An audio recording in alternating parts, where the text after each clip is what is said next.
This stunning French château-inspired estate, in England's Buckinghamshire countryside, stands as a symbol of the opulence and cultural refinement of the Rothschild family.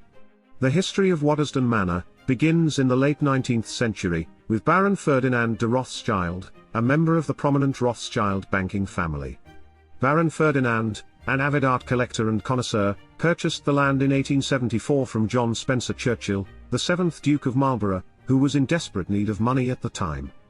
When Baron Ferdinand acquired Waddesdon, it was quite simply an agricultural estate that had been partially stripped of its timber by the impoverished Duke.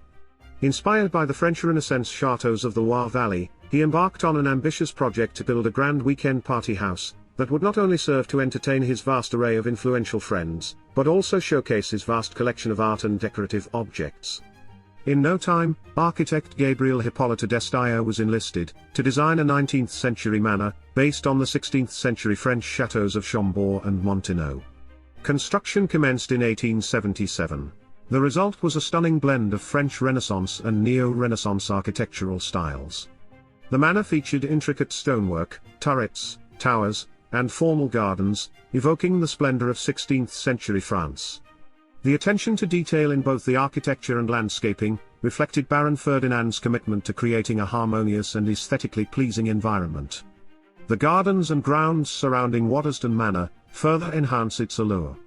Renowned landscape architect Élie Lenné designed the gardens, incorporating elements inspired by 16th-century French and Dutch gardens. He spent more than 11 years, laying out roads, terraces and plantations of mature trees, ultimately turning the site from a wild muddy hill into one of the finest gardens in England. Here you have a harmonious blend of formal parterres, fountains and sculptures that provide a picturesque backdrop to the manor. As for the interiors of Waddesdon Manor, they were designed to complement the collection of art and antiques amassed by Baron Ferdinand.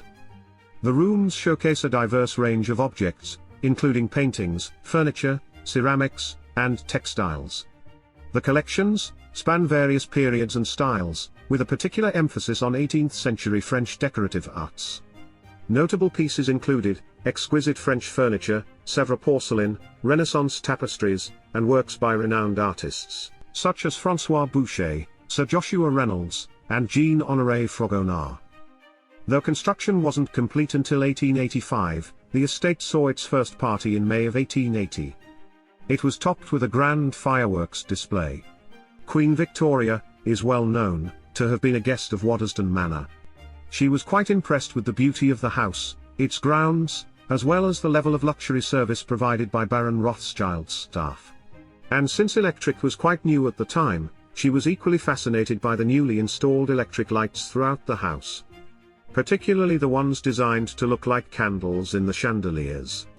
Not long after its completion, Waddesdon Manor became known as a hub for European aristocracy, cultural luminaries, and intellectual discourse. Hosting gatherings of influential individuals, from the worlds of art, politics, and society, well into the 20th century. Upon Baron Ferdinand's sudden death in 1898, the responsibility for Waddesdon Manor passed to his sister, Alice de Rothschild. It just so happened that she lived right next door, on her Ethrop estate. Under her stewardship, Waddesdon Manor continued to thrive, as she expanded the gardens, and added significant items to the collection, further enhancing the estate's beauty. Following Alice de Rothschild's death in 1922, the property passed to her French great-nephew, James de Rothschild, who further enriched the manor, with objects from the collections of his late father.